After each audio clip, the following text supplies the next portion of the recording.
What up, guys? It's Josiah here, and today we're reading Walk Two Moons, Chapter 1, A Face at the Window. Gramps said that I'm a country girl at heart, and that is true. I've lived most of my 13 years in Bybanks, Kentucky, which is not much more than a caboodle of houses, roosting in a green spot alongside the Ohio River.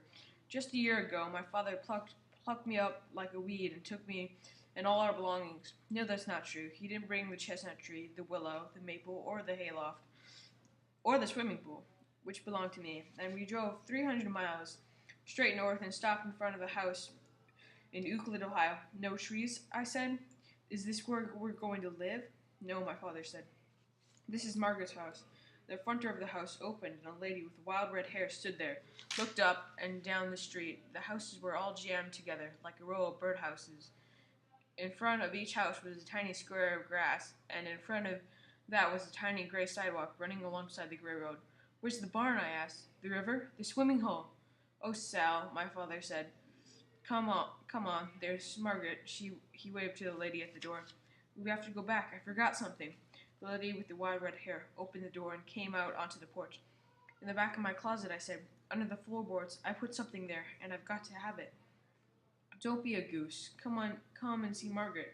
I did not want to see Margaret. I stood there looking around, and that's when I saw the face pressed up against the upstairs window. It was a round girl's face, and it looked afraid.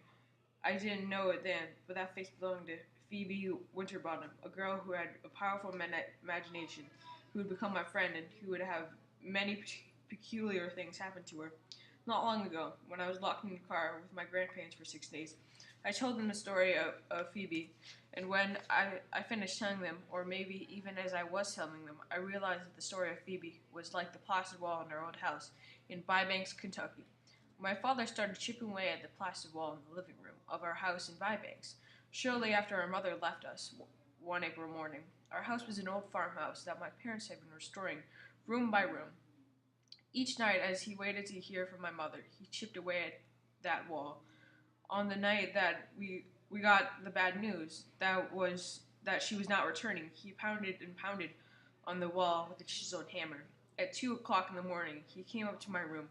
I was not asleep. He led me downstairs and showed me what he had found. Hidden behind the wall was a brick fireplace. The reason Phoebe's story reminds me of that plastered wall and the hidden fireplace is beneath Phoebe's story was another one, mine. Hope you guys enjoyed that chapter. If you guys did, remember to leave a like, subscribe, and I'll see you guys next video. Bye!